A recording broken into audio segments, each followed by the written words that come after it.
नमस्कार दोस्तों, स्वागत है आपका अपने यूट्यूब चैनल स्टडी प्लस पर। आज हम पढ़ेंगे Newton's first law of motion, force and motion at work. Newton's first law of motion.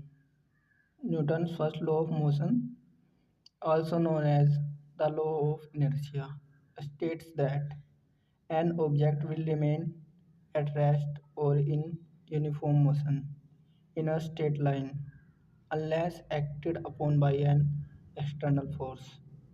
Newton का पहला गति का नियम, जिसे जड़त्व का नियम भी कहा जाता है, यह कहता है कि एक वस्तु अपनी स्थिति में या सीधी रेखा में समान गति से तब तक बनी रहती है जब तक उस पर कोई बाहरी बल कार्य नहीं करता। इसका मतलब यह है कि यदि कोई वस्तु अपनी फिक्स पोजीशन पर है तो वह फिक्स पोजीशन पर ही रहेगी। यदि कोई वस्तु एक समान गति में है तो वह एक गति में ही बनी रहेगी जब तक उस पर कोई बाहरी बल कार्य नहीं करता। Examples: at rest, a book lying on a table remain at rest unless someone pushes it. The book won't start moving by itself. विश्राम की स्थिति, एक किताब जो टेबल पर रखी है वह अपनी जगह पर स्थिर रहेगी जब तक कोई उसे धक्का नहीं देता। किताब खुद ब खुद नहीं हिलेगी। जैसे यह एक बुक जो टेबल पर रखी है, यह तब तक नहीं हिलेगी, मूव नहीं करेगी जब तक हम इस पर कोई बाहरी बल नहीं लगाते। In motion, a car travelling at a constant speed on a straight road will continue to move in that direction and at that speed unless the driver applies the brakes, turns the steering wheel, or encounter friction or other forces। गति में, एक car जो सीधे रास्ते पर एक समान गति में चल रही है वह उस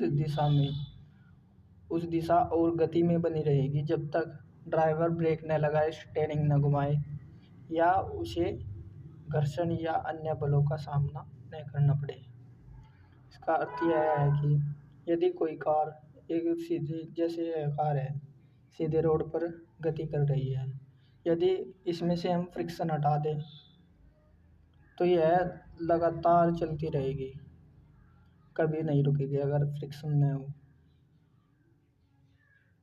यही नियम कहता है।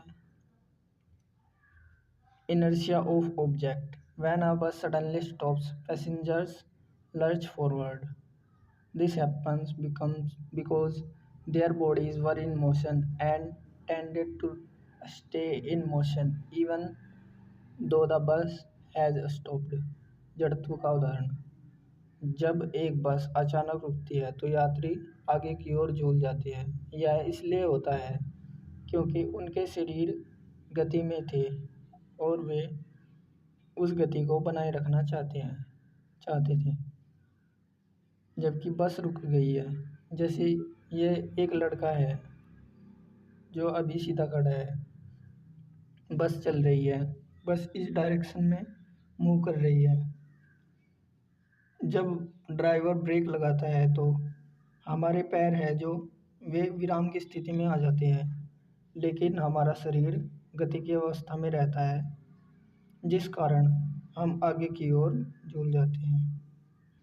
ऐसे ही यदि बस चल रही है और आप अचानक से नीचे कूद जाते हैं तो आप आगे की ओर ही गिरते हैं क्योंकि आपका शरीर बस की गति के साथ ही गति करता है, जिससे हम आगे की ओर गिर जाते हैं। धन्यवाद। Thank you.